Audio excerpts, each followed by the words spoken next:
ఎలాంటి ఎలక్షన్ లేకుండా కేవలం 4 రోజుల్లో 10,000,000కి పైగా ఇన్‌స్టాగ్రామ్ ఫాలోవర్స్ సంపాదించి ఇండియాలో అతిపెద్ద పార్టీ అయిన బీజేపీ రికార్డును బ్రేక్ చేసిన పార్టీ ఏదో తెలుసా? అదే కాక్రోచ్ జనతా పార్టీ. రాత్రికి రాత్రే ఇది ఎందుకు ఇంత వైరల్ అయింది? దీని వెనుక ఉన్న మాస్టర్ మైండ్ ఎవరు?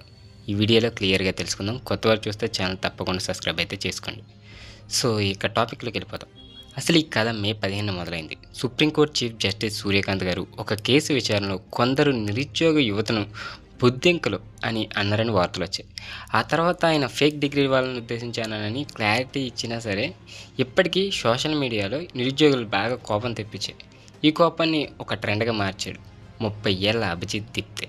సో ఇతను అమెరికాలో బోస్టన్ యూనివర్సిటీలో పిఆర్ ఈ పబ్లిక్ రిలేషన్స్ చదువుతున్నాడు. Politics and social media trends మీద నుంచి మంచి పట్టున్న ఇతను గతంలో ఆమ్ ఆద్మీ పార్టీలో సోషల్ మీడియా టీంలో అయితే కూడా పనిచేశాడు.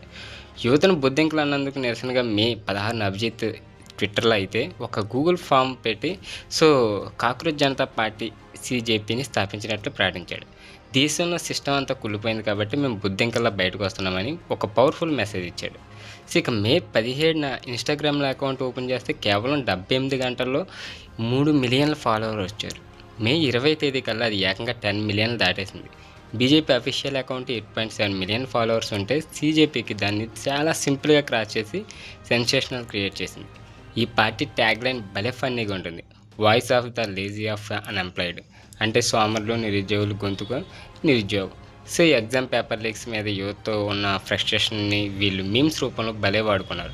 అండ్ వీళ్ళ మేనిఫెస్టో చాలా డిఫరెంట్గా ఉండదు. క్యాబినెట్లో మహిళలకు 50% రిజర్వేషన్, పార్టీ మారే నాయకులకు 20 ఏళ్ల బ్యాన్, ఇక రిటైర్డ్ అయిన జడ్జిలకు రాజ్యసభ సీట్లు ఇవ్వకూడదు లాంటి సీరియస్ పాయింట్స్ని కూడా సెటరికల్గా డిమాండ్ చేశారు. అండ్ ఎలిజిబిలిటీలు, ఈ పార్టీలో జాయిన్ అవ్వాలంటే మీలో కొన్ని క్వాలిటీస్ ఉండాలట.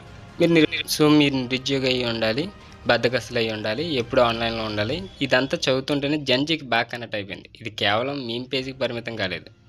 అఖిలేష్ యాదవ్, హుమాను మేత్ర లాంటి పెద్ద రాజకీయ నాయకులు కూడా ఈ పార్టీకి సపోర్ట్ చేస్తూ ఆన్లైన్లో పోస్టులు పెట్టడంతో ఇది నేషనల్ న్యూస్ అయిపోయింది.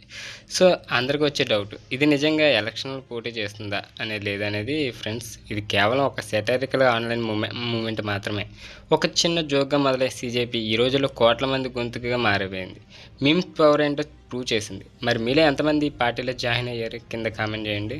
సో ఈ వీడియో నచ్చితే తప్పకుండా లైక్ చేయండి. ఇలాంటి ఇంట్రెస్టింగ్ వైరల్ టాపిక్స్ కోసం మన ఛానల్ తప్పకుండా సబ్స్క్రైబ్ అయితే చేసుకోండి.